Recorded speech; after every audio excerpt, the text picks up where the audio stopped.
Hello everyone, I am Soumya and welcome to Think Basic folks. So while preparing for UPSC, one of the biggest challenge जो almost her aspirant and even toppers face करते ही हैं in their preparation, इसकी कैसे हम पढ़ें और याद रखें मॉडर्न हिस्ट्री जैसे डीपली फैक्चुअल सब्जेक्ट को. वाई? बिकॉज एक तो इस एरिया को ना आप चाह करके भी इग्नोर नहीं कर सकते. एज हमेशा से मैं आपको बताती आई हूँ कि प्रीलिम्स तो अराउंड 3 लाख कैंडिडेट्स देंगे, बट लेकिन मेंस लिखने का मौका हार्डली सिर्फ 14,000 एस्पिरेंट्स को मिलेगा. यानी कि हर 50 में से बस एक ही एस्पिरेंट मेंस लिख पाएगा. एंड इस सिनेरियो में ना हमारे पास फिर दो ऑप्शंस रह जाते हैं. पहला कि या तो वो एक एस्पिरेंट हम खुद बन जाएं, एंड दूसरा कि हम रेस्ट 49 में से एक बनकर रह जाएं और फिर एक और साल ना पूरा दम लगाकर तैयारी करें फ्रॉम द स्क्रैच, जो आई एम श्योर कोई नहीं चाहता. लेकिन हाँ, अगर वो एक एस्पिरेंट हमें खुद ही बनना है तो हम सिलेबस का कोई भी पोर्शन स्किप नहीं कर सकते हैं, वेदर फॉर प्रीलिम्स और for mains. So in short, modern history आपको चाहे कितनी भी वास्ट लगे, कम्प्लेक्स लगे, रटने वाली लगे, हमें इसे अच्छे से प्रिपेयर करना ही है with respect to UPSC expectations. There is no if and but in it. But yes, the issue with modern history is कि इसके सोर्सेज को लेकर बहुत कंफ्यूजन रहता है कि हम मॉडर्न कहाँ से पढ़ें जो प्री के साथ साथ मेंस में भी काम आए. क्या हम 6 से 12 तक की एनसीईआरटीज पढ़ें, या स्पेक्ट्रम पढ़ें, या प्लासी टू पार्टीशन पढ़ें, या कोई और स्टैंडर्ड बुक पढ़ें, या समरी नोट्स पढ़ें. तो देखो, आपने हमेशा टॉपर्स को भी सुना होगा बोलते हुए कि अपने रिसोर्सेज को बिल्कुल लिमिटेड रखो, एज तभी आप उसे मल्टीपल टाइम्स रिवाइज कर पाओगे एंड एग्जाम में भी टाइमली रिकॉल एंड रिप्रोड्यूस कर पाओगे अच्छे से जो भी आपने पढ़ा होगा. बट द थिंग इज कि चलो एक बार के लिए हमने रिसोर्स भी लिमिट कर लिया, तब भी हमारी प्रॉब्लम मॉडर्न हिस्ट्री में खत्म नहीं होती. बिकॉज ये अपने आप में इतना वास्ट सब्जेक्ट है, इतना फैक्चुअली इंफॉर्मेटिव है, एंड ऑल्सो यूपीएससी भी लास्ट 4-5 ईयर्स से इस पोर्शन से इतने डीप में जाकर क्वेश्चंस पूछ रहा है कि इस टॉपिक पर एक बुक को अच्छे से पढ़कर खत्म करने में ना 1 से 2 महीने कब निकल जाते हैं पता नहीं चलता. And the problem with this is कि इतना टाइम देने के बाद भी हमें रिटेन नहीं रहता. हम आगे का पढ़ते पढ़ते पीछे का भूलने लगते हैं. एंड सेकेंड, हम इतना टाइम सिर्फ एक सब्जेक्ट को डिवोट नहीं कर सकते, एज देन हम बाकी सिलेबस टाइमली कैसे कवर कर पाएंगे. सो इन्हीं सब डाउट्स एंड कंफ्यूजन के रिगार्डिंग आज मैं अपनी खुद की बिल्कुल सिंपल येट बेसिक स्ट्रैटेजी आपसे शेयर करूंगी कि हम हिस्ट्री को कैसे प्रिपेयर कर सकते हैं in 2 weeks only, according to the 5 months pre strategy, जो ऑलरेडी मैंने इस वीडियो में डिस्कस किया हुआ है इन डिटेल. अगर आपने इसे अभी तक नहीं देखा हो तो you can refer to this. इसका लिंक मैंने डिस्क्रिप्शन में मेंशन कर दिया है. एंड क्या एक सोर्स हमें मॉडर्न हिस्ट्री के लिए फॉलो करना है, कैसे उसे डे वाइज टारगेट करके कंप्लीट करना है with previous year questions and simultaneous practice. And also I will tell you कि यूपीएससी इस एरिया से कितने एंड कैसे क्वेश्चंस पूछ रहा है, किस टाइप के क्वेश्चंस पूछ रहा है, क्या मोस्ट इंपॉर्टेंट रिपीटेड टॉपिक्स हैं based on last 10 years analysis, जहां से हर साल आपको क्वेश्चंस देखने को जरूर मिलेंगे मॉडर्न हिस्ट्री से, so that by the end of the video आपको एक भी डाउट मॉडर्न हिस्ट्री के रिगार्डिंग ना रहे. बट यस, इसी के साथ आपकी ये भी क्वेरी कंटिन्यूअसली आ रही थी कि पढ़ने के बाद हम प्रैक्टिस कहां से करें, कैसे सेल्फ इवैल्यूएट करें एंड कैसे इंप्रूवमेंट लाएं अपनी प्रिपरेशन में. So keeping this in mind, I will recommend today textbook Pass Elite program of textbook.com. इस प्रोग्राम में आपको प्रीलिम्स के लिए मोर देन 300 टेस्ट मिलेंगे, जिससे आपकी प्रिपरेशन डेडिकेटेड वे में होती रहेगी. आपको सिर्फ टेस्ट ही नहीं बल्कि प्रीवियस ईयर क्वेश्चंस भी यहाँ मिलेंगे, जहां से आपको पूरे पेपर का ट्रेंड एंड पैटर्न समझ आ सकेगा. इसमें आपको सिर्फ प्रैक्टिस ही नहीं बल्कि डेली करंट अफेयर्स के लिए क्विक समरी शीट्स भी मिलेंगी, एंड पूरे सिलेबस की कवरेज के लिए रिविजन के लिए स्पेशली शॉर्ट चीट शीट्स भी प्रोवाइडेड होंगी, जिससे लास्ट मिनट रिविजन करने में आपकी बहुत हेल्प होगी. इनफैक्ट टेक्स्ट बुक के इस पास एलीट प्रोग्राम में आपको मेंस के लिए भी प्रॉपर टेस्ट भी मिलेंगे, जहां से आप अपने आंसर्स को सेल्फ इवैल्यूएट कर सकोगे, इंप्रूव कर सकोगे. सो इस प्रोग्राम को अभी ज्वाइन करो, as the grand sale is going on from 28th till 31st using my code think to avail straight 10% discount. Link और कोड डिस्क्रिप्शन में मेंशन है. जल्दी से इसमें एनरोल करो और अपना पहला मॉक कब देने वाले हो कमेंट में जरूर बताओ. तो चलिए, now let me share with you my own analysis of last 10 years PYQs, जिससे हमें एग्जैक्ट आइडिया लग सके कि यूपीएससी ने मॉडर्न हिस्ट्री से कितने एंड किस टाइप के क्वेश्चंस पूछे हैं, सो दैट उसी अकॉर्डिंग हम अपनी प्रिपरेशन को अलाइन कर सकें. हमें पता हो कि कितना इंपॉर्टेंस हमें इस सब्जेक्ट को देना है, कितना टाइम इस पर इन्वेस्ट करना है अकॉर्डिंग टू इट्स वेटेज. तो देखो, यूपीएससी ने 2024 में मॉडर्न हिस्ट्री से बस 3 क्वेश्चंस ही पूछे थे. 2023 में भी अगेन 3 क्वेश्चंस पूछे, 2022 में 4, 2021 में 7, 2020 में 9 क्वेश्चंस पूछे and so on. So now आपको यहाँ लास्ट 5 years में एक डिक्रीजिंग ट्रेंड दिख रहा होगा मॉडर्न के क्वेश्चंस के regarding. Basically since last 5 years UPSC ने मॉडर्न से कम एंड एंशिएंट मेडिवल और आर्ट एंड कल्चर को क्लब करके वहां से ज्यादा क्वेश्चंस पूछने स्टार्ट कर दिए हैं। So I will be dealing this section in a separate video in detail, but for now UPSC ने लास्ट 10 years में मॉडर्न हिस्ट्री से टोटल 66 क्वेश्चंस पूछे, which is around 6 to 7 questions every year. But let me also tell you that out of these 66 questions, 53 were directly solvable from only one source, जिसे मैं आगे आज discuss करूंगी। And अगर हम type of questions की बात करें तो फैक्चुअल बेस्ड क्वेश्चंस का लेवल यूपीएससी ने मॉडरेट टू डिफिकल्ट मेंटेन किया है, डिस्पाइट कि ये क्वेश्चंस आपके बस एक ही सोर्स से लिए गए थे। ऑल्सो करंट रिलेटेड क्वेश्चंस भी यूपीएससी ने हिस्ट्री से पूछना स्टार्ट कर दिया है, बट इनका लेवल फिलहाल इजी टू मॉडरेट ही रखा है। And then we have some most important topics जहां से ऑलमोस्ट हर साल क्वेश्चंस रिपीट हो रहे हैं एंड इन्हें बिल्कुल भी हमें मिस नहीं करना है एट एनी कॉस्ट। ये पूरी लिस्ट मैं आपसे आगे शेयर करूंगी। किसी भी सब्जेक्ट को स्टार्ट करने के लिए मैंने आपको प्रीवियस ईयर क्वेश्चन वाली वीडियो में भी बताया था that before reading any subject analyse its previous year questions in depth, because तभी तो समझ आएगा ना कि यूपीएससी की एक्सपेक्टेशन क्या है, आपको आइडिया लगेगा कि किस तरीके से हमें सब्जेक्ट्स को प्रिपेयर करना है। एज अदरवाइज तो आप पढ़ते जाओ, सिलेबस का कोई दी एंड है नहीं, एंड एट द एंड आपको यही फील होगा कि यूपीएससी ने पता नहीं कहां से पूछ लिया, मैंने तो इतना पढ़ा था पेपर के लिए। सो इन एनी केस आपने अगर वो वीडियो अभी तक नहीं देखी है प्रीवियस ईयर क्वेश्चंस को कैसे एनालाइज किया जाता है, तो उसे एक बार प्लीज जरूर देख लेना, उसका लिंक मैंने डिस्क्रिप्शन में मेंशन कर दिया है। And yes also let me know in comments below कि मैं सोच रही हूँ कि प्रीवियस ईयर क्वेश्चंस को सब्जेक्ट वाइज तो मार्केट में बहुत इजीली अवेलेबल रहते हैं, मिल जाते हैं, बट लेकिन हर सब्जेक्ट में भी जो पर्टिकुलर माइक्रो टॉपिक्स का डिवीजन रहता है उसके हिसाब से प्रीवियस ईयर क्वेश्चंस कहीं नहीं मिलते कि हम उनको एनालाइज कर पाए, which makes very difficult to analyse previous year questions. तो मैं प्लान कर रही हूँ कि जो मैंने खुद के टाइम पे प्रीवियस ईयर क्वेश्चंस को माइक्रो टॉपिक्स में कन्वर्ट करके एनालाइज किया था, बिल्कुल इन डिटेल माइक्रोस्कोपिकली समझा था, वही चीज मैं आपको भी बताऊं ताकि आपको भी एग्जैक्ट हर सब्जेक्ट के अंदर इन डेप्थ आइडिया लग सके कि प्रीवियस ईयर क्वेश्चंस किस एरिया से कहां से आ रहे हैं, किस टाइप के आ रहे हैं। सो अगर आप इंटरेस्टेड हो so do let me know in the comments below, I will start an initiative on this. Okay तो अगर हम मॉडर्न हिस्ट्री के एक सिंगल सोर्स की बात करें जो आपको इसके लिए फॉलो करना है for pre and for mains, that is spectrum. ये वाली स्पेक्ट्रम की बुक है, इसको आपको फॉलो करना है। इसको कैसे 15 डेज में कवर करना है वो मैं आपको अभी बता रही हूँ। 15 डेज का स्लॉट देखो, मैंने ऑलरेडी आपको 5 months वाली स्ट्रैटेजी वीडियो में बताया था, जो प्लान 1 Jan से स्टार्ट है कि अगर आप 2025 में प्री दे रहे हो और फॉर एग्जाम्पल नहीं भी दे रहे हो, अगर आप नेक्स्ट ईयर 2026 में अटेम्प्ट करने वाले हो तो एक बार इस 5 months प्लान को पूरा फॉलो करके देखो, बिकॉज उससे आपकी रिदम बनेगी। And yes those who are giving in 2025 एक बार उस प्लान को अगर अभी तक नहीं देखा है ना तो प्लीज जरूर जाकर देख लेना उसमें, क्योंकि आपको टाइमली समझ में आएगा कि कैसे कैसे चीजें हमें कवर करनी है, कैसे खत्म करनी है। बिकॉज हम पढ़ना तो शुरू करते हैं बट एक बार जैसे ही शुरू करते हैं ना तो कभी भी चीज खत्म नहीं होती है, 1-2 महीने कब निकल जाते हैं पता नहीं चलता। ठीक, तो यहाँ पे देखते हैं स्पेक्ट्रम हमको पढ़नी है, लेकिन स्पेक्ट्रम के जो 15 डेज का शेड्यूल है इसके साथ साथ 3 चीजें यहाँ समझ लो। प्रीवियस ईयर क्वेश्चंस आपको हर दिन लगाने हैं, जो भी टॉपिक मैं आपको यहाँ बता रही हूँ उससे रिलेटेड। कब से कब तक लगाने हैं? लास्ट 30 ईयर्स के लगाने हैं। देखो लास्ट 10 ईयर्स में टोटल 66 क्वेश्चंस आए थे मॉडर्न हिस्ट्री के, तो आपको लास्ट 30 ईयर्स के लगाने हैं, लेकिन सिर्फ उन्हीं रेलेवेंट पोर्शन के लगाने हैं जो पोर्शन आप डेली पढ़ोगे। एंड उसी पोर्शन से रिलेटेड आपको पीवाईक्यूज के अलावा किसी भी 2 कोचिंग इंस्टीट्यूट के पेपर्स लेने हैं एंड रेलेवेंट पोर्शन जो भी आप डेली कवर कर रहे हो उससे रिलेटेड क्वेश्चंस को सॉल्व करते जाना है।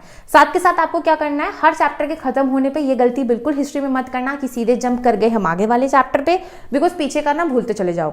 करना क्या है, आपको पैरेलल रिवीजन करना है। अब ये कैसे होगा ये समझ लो, हर चैप्टर के एंड में तो समरी पेज दिया ही है, ठीक, उसको आपको पढ़ना है। अब नोट्स बनाने का एक क्वेश्चन, एक और डाउट आता है, काफी मेरे को मेल्स मिल रहे थे कि हम स्पेक्ट्रम के नोट्स बनाएं क्या, बिकॉज बहुत बड़ी बुक है। सबसे पहली चीज, स्पेक्ट्रम को आपको पेज टू पेज बिल्कुल नहीं पढ़ना है, ऑलमोस्ट 900 पेजेस की बुक है, आपको इसमें चैप्टर नंबर 1 और 2 नहीं पढ़ना है, पोस्ट इंडिपेंडेंस वाला पार्ट नहीं पढ़ना है, ठीक है, अपेंडिक्स हाँ पढ़ना है। अब अगर रिवीजन की बात करूं तो रिवीजन में आपको हर चैप्टर के एंड में जो समरी पेज होता है जो मैं आपको बता रही थी, इसमें अगर आपको चैप्टर में पढ़ते वक्त कोई भी एक एडिशंस मिलते हैं जो पीछे समरी में नहीं मेंशन है, उसको आप देन एंड देन वहां पे ऐड करते चलो, जैसे कि आपको यहाँ पे स्क्रीन पर दिख रहा होगा, ठीक है। एंड समरी पेज के साथ साथ जो इंडेक्स है, इसका इंडेक्स भी बहुत ज्यादा रेलेवेंट है, इंडेक्स के थ्रू भी आप रिवाइज करो। अगर आपने कोई भी एक चैप्टर पढ़ा है, ठीक, देन आप इंडेक्स पे जाओ, उस चैप्टर का इंडेक्स देखो एंड उसके सब टॉपिक्स को देख के रिकॉल करने का कोशिश कोशिश करो कि आपको कितना ध्यान है या नहीं। इस तरीके से आपका सेम डे में पढ़ने के साथ साथ 2 बारी रिवीजन हो जाएगा in terms of revision from index and summary and through the previous year questions and practice. ठीक, अब जल्दी से यहाँ पे डे वाइज शेड्यूल समझते हैं। देखो, डे नंबर 1 पे आपको चैप्टर नंबर 6, 7 एंड 8 करना है। यहाँ से मैं इसलिए शुरू कर रही हूँ, स्टार्टिंग के चैप्टर्स अभी नहीं ले रही हूँ, बिकॉज मैं उन एरियाज को ज़्यादा टारगेट कर रही हूँ जहाँ से क्वेश्चंस आपको ज़्यादा मिलेंगे पेपर में, एंड जिन पोर्शन से कम आते हैं उन टॉपिक्स को मैंने एंड पे रखा है। तो 6, 7 एंड 8 आपको कवर करना है। That is resentment against company, 1857 revolt and socio religious movement. अच्छा, अब मेरे पास तो 2018 का स्पेक्ट्रम का एडिशन है, जिस हिसाब से मैं आपको बता रही हूँ। अगर आपके पास कोई और एडिशन हो या लेटेस्ट एडिशन हो तो मैंने यहाँ पे साथ के साथ चैप्टर्स के नेम भी मेंशन किए हुए हैं, ताकि आपको एग्जैक्ट क्लैरिटी रहे कि क्या क्या टॉपिक्स आपको कवर करने हैं। ठीक, तो डे 1 पे आपको ये कवर करना है। देन डे 2 पे आपको एक चैप्टर है, chapter number 9, that is socio cultural movements, and chapter 29 that is development of Indian press, इसे कवर करना है। देन डे 3 पे आपको चैप्टर नंबर 10 से लेके 13 तक, दैट इज 10, 11, 12, 13 कवर करना है। बिगिनिंग ऑफ मॉडर्न नेशनलिज्म वाला चैप्टर है चैप्टर 10, एंड आपको कवर करना है 13 तक, that is first phase of revolutionary activities. Then day 4 पे आपको चैप्टर 14 से 17 तक कवर करना है, that is 14, 15, 16, 17। 14 is your nationalist response in the first world war, and 17th chapter is your emergence of Swarajists party and etcetera. ठीक, then day number 5 पे आपको chapter number 18, 19, 20, 21 cover करना है। 18 is your Simon commission and Nehru report वाला chapter, यहां से लेकर के 21st तक, that is Congress rule in provinces तक जो पूरा चैप्टर है, इसको कवर करना है। डे 6 पे आपको 2 चैप्टर करने हैं, चैप्टर 22, 23 एक साथ, जो कि होंगे Indian response, Indian nationalist response in world war 2, and 23 will be your quit India और डिमांड फॉर पाकिस्तान वाला चैप्टर। एंड इसके साथ साथ आपको chapter number 31, 32 that is peace in movements, working class movements, and yes, साथ के साथ एक चीज मैं यहाँ पे बता दूं, अपेंडिक्स वाला जो पोर्शन है वहां पे भी आपको पीस एंड मूवमेंट मिलेगा, उसको भी आपको इसी दिन कवर करना है। देन अपेंडिक्स पे आपको कांग्रेस के सेशंस भी मिलेंगे, न्यूज़पेपर एंड जर्नल्स भी मिलेंगे। तो जो जो टारगेट आप कर रहे हो ना हर दिन का, उसी हिसाब से वहां पीछे अपेंडिक्स में जाके चीजें कवर करते रहो। जैसे एक क्वेश्चन बहुत ज्यादा होता है कि हम गवर्नर जनरल को कैसे कवर करें, तो उसका तरीका मैं आपको बताती हूँ कि फॉर एग्जांपल आप पार्टीशन ऑफ बंगाल पढ़ रहे हो, ठीक है, उस टाइम पे लॉर्ड कर्जन थे, उन्होंने पार्टीशन अनाउंस किया, उन्होंने पार्टीशन किया। ठीक, तो अब आपको देन एंड देयर पीछे अपेंडिक्स में जाकर के देखना है, जहां पे पूरा गवर्नर जनरल का लिस्ट दिया हुआ है स्पेक्ट्रम में बहुत ही अच्छा, कि कर्जन ने और क्या क्या काम किए थे। तो आपको उसको भी साथ के साथ करते चलना है। अपेंडिक्स को बिल्कुल ऐसा नहीं करना है कि आप उसको बिल्कुल अलग से पढ़ रहे हो। जैसे पर्सनैलिटी से रिलेटेड भी अपेंडिक्स में टॉपिक दिया हुआ है, तो जब आप स्वदेशी मूवमेंट पढ़ रहे हो या नॉन कॉपरेशन पढ़ रहे हो या CDM पढ़ रहे हो, तो उनसे रिलेटेड जो जो पर्सनैलिटीज थी, जब आप यहाँ पढ़ रहे हो, जिस दिन पढ़ रहे हो, उसी दिन आप उसको वहां पीछे अपेंडिक्स से जाके कवर करोगे। तो इस तरीके से आपको अपेंडिक्स कवर करना है। Now coming to day number 7, day number 7 पे आपको चैप्टर नंबर 24, 25 एंड 26 करना है। ठीक, कौन कौन से हैं ये? Post war scenario, independence with partition and economic impact of British rule in India. Day number 8 पे अब आपको सारे इंडिपेंडेंस तक के चैप्टर्स क्योंकि खत्म हो गए, तो आपको वापस जाना है chapter number 3, advent of Europeans. ये आपको अब स्टार्ट करना है, सिर्फ एक ही चैप्टर पढ़ना है, बिकॉज बहुत बड़ा है, बहुत डिटेल है इसमें। ठीक, देन डे नंबर 9 पे chapter number 4, India on the eve of British conquest. Day number 10 पे chapter 5, expansion and consolidation of Britishers.